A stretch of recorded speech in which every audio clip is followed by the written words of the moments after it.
Welcome to our podcast, Real Marriage Real Talk with Mr. and Mrs. Eagleton. This is Real Marriage, Real Talk with Mr. and Mrs. Eagleton. Today, we're really going to be talking about the power of your words in your relationships. We'll give some examples of things that we've experienced in our 26 years of being married, our 28 years of being together. So I will start off with saying there's a part in the best-selling book in all of mankind. There's a part that says, death and life is in the power of the tongue. Mm-hmm. And I don't know that, and I know that most people don't recognize the power that we have in our words and in our words with everybody we come in contact with, and especially those that we live with, our spouses, our children, our parents, our siblings, so forth and so on. So first I want to say that we do have power to uplift and also power to destroy in our tongue. And it is a sobering thought that I can impact the entire trajectory of your life by my words. Mm-hmm. And sometimes not even an abundance of words. It could be something said, sometimes in passing, sometimes can be really destructive. I've said it in passing, it's had an impact, and you are stuck with that for years, and it impacts you for years.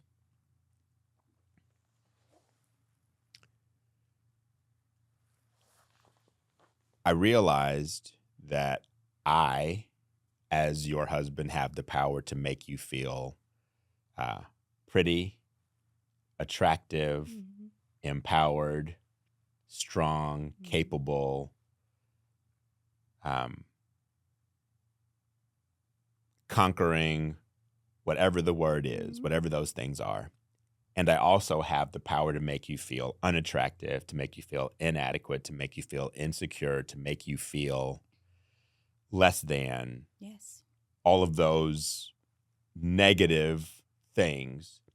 And sometimes people tend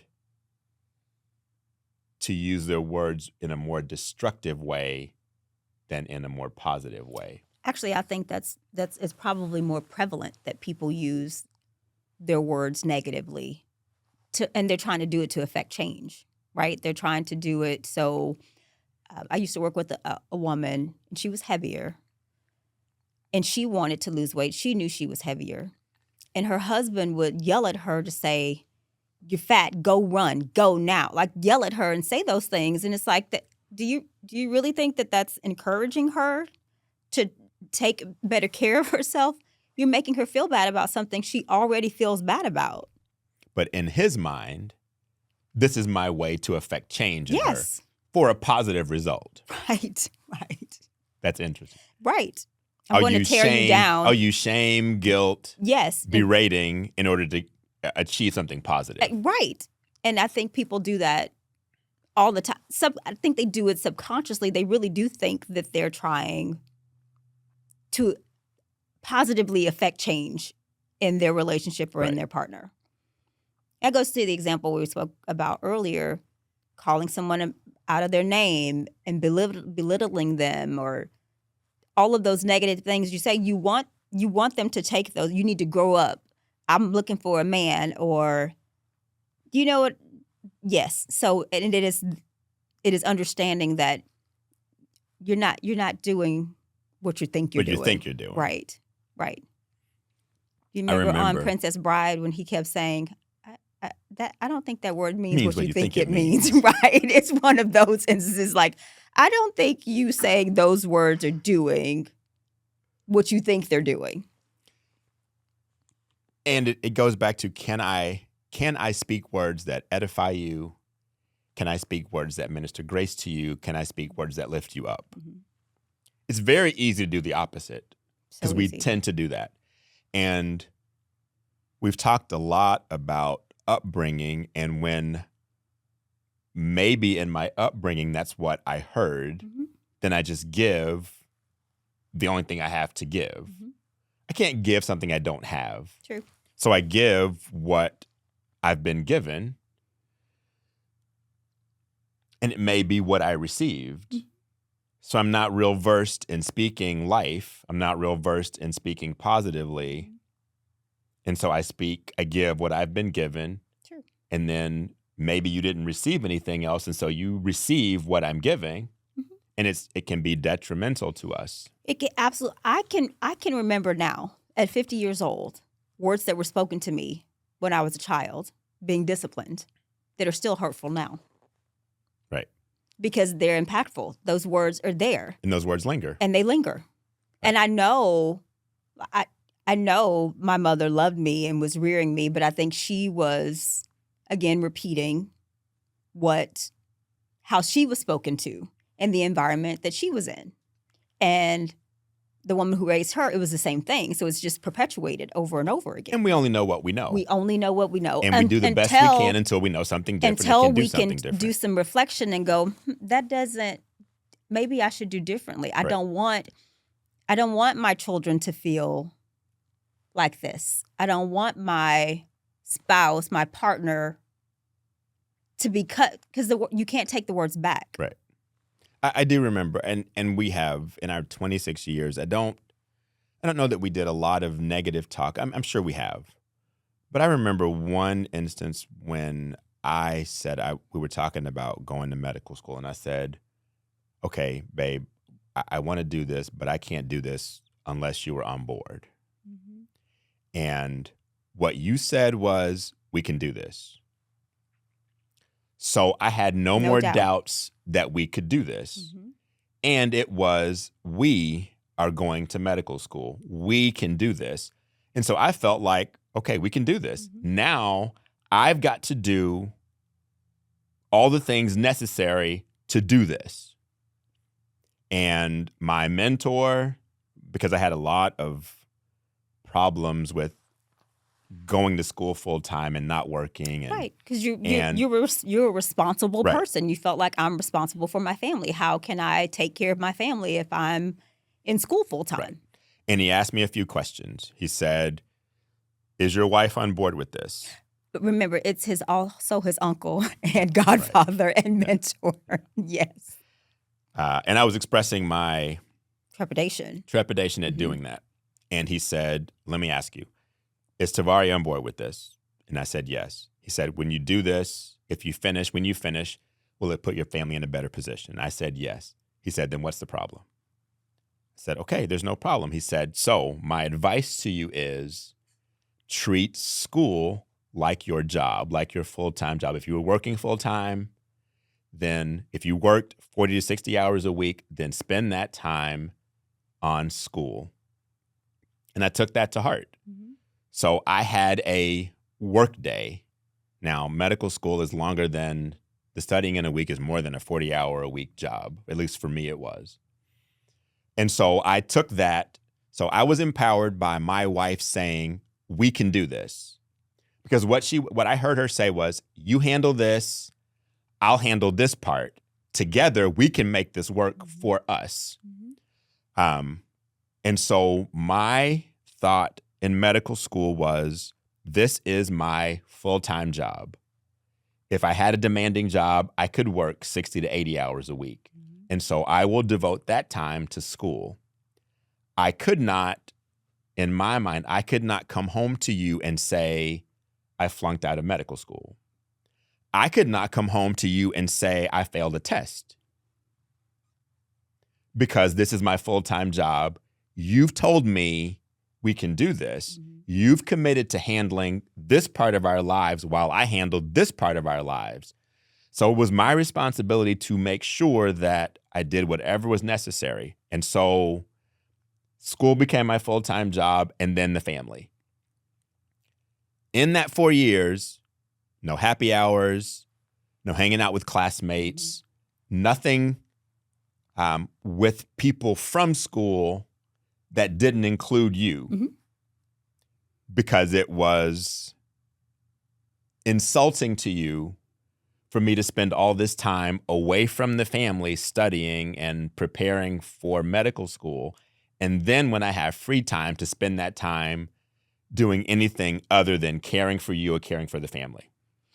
True. And Go ahead. And that is why I said we can do this, because I knew who you were. I knew your personality. I knew you were going to take care of business. I knew you were going to, put everything you can into it to succeed. Everything you could into it to succeed. So there was no doubt that I knew we could do this. I knew you weren't. So I was never concerned about you going to happy hours. That was your choice.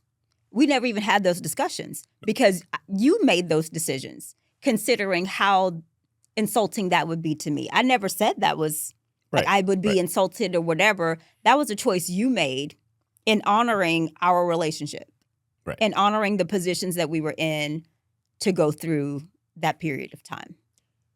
But your statement to me was empowering to me.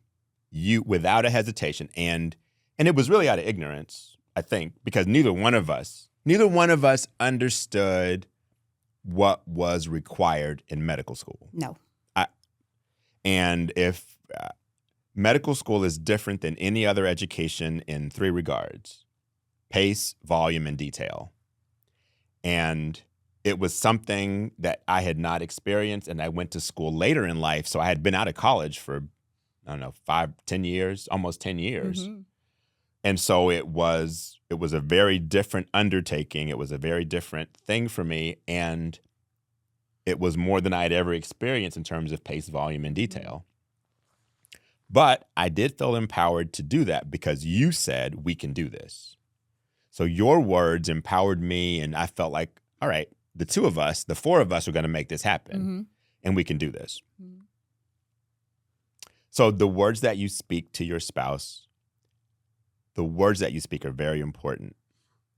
And either you speak life or you speak death, or you uplift or you tear down, or you build or you destroy. Mhm. And everything you say has one of those Consequences. consequences. Mhm.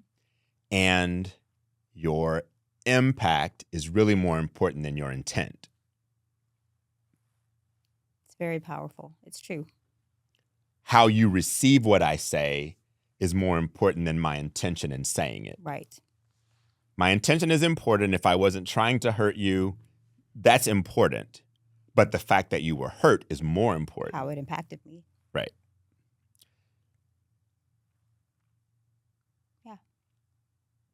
Yeah. And then you called me one day in nursing school. So when after he finished med school and was practicing, we'll get into this later too, I stayed home. I was a stay-at-home mom, and I had to learn to appreciate that privilege because I've always worked and I always wanted to work. But I decided to go back to school to become a nurse, and I got into the program because I'd gone to college before, so it wasn't like a 4-year thing. So I got into the program, and one part of the program was gross anatomy lab, literally a lab with cadavers.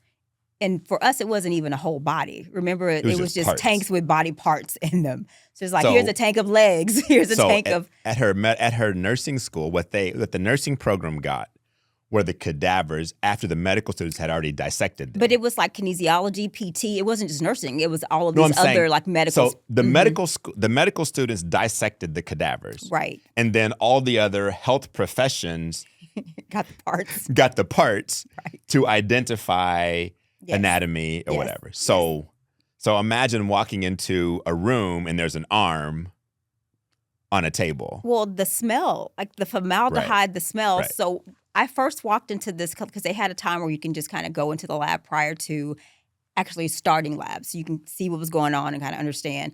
And I walked in, and I remember walking in, and I took a few steps in, and I looked around, and I just walked out and walked outside. And I called you, and I was like, I don't think I can do this. And you said, you have to see them as specimens. They're not people, they're specimens for you to learn from. You can do this. And you were like, all these other people in these professions have done this before you. You can do You're not this. the first one to do this. Exactly. You're You not can going to do be the this. last. And when you said it, I was like, you know what, you're right. So I walked back in to the lab, and I put on gloves, and I just walked to one of the tables, with all of the body parts in it, and I just went. Just started until I was desensitized to it. I was like, I can do this. I can do this. But then I was able to relax, and I was like, oh, yeah, I can do this. And I just took my gloves off, and I was done. I was okay to go back into anatomy lab after that. But that instance helped me realize how much power I have, how much power we have and can exert over our spouses, positively or negatively. Yep. I remember when you wanted to start your business. Yes. You talked about it, and I was like, you can do this. Yeah. You are absolutely capable of doing this. Join us next time, and we continue our discussion on this topic.